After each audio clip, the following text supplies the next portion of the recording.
Shri Gurubhyo Namaha. My name is Dhanvi. I am 8 years old. I am from India.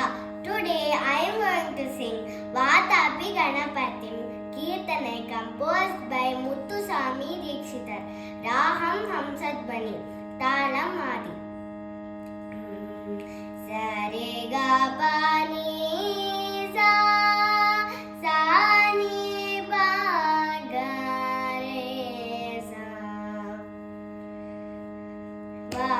Vatapi Ganapatim Vadeham, Vatapi Ganapatim Vadeham, Vatapi Ganapatim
कुशपाशबीजाम्बूरं कलुषविदूरं भूताधारं हरारिगुरुगुहतोषितबिम्बं हंसध्वनिभूषितहेरं रङ्गराङ्कुशपाशबीजाम्बूरं कलुषविदूरं भूताधारं हरारिगुरुगुहतोषितबिम्बं हंसध्वनिभूषितहेरम्बं Vatapi गणपतिं वदेहं वारणास्यं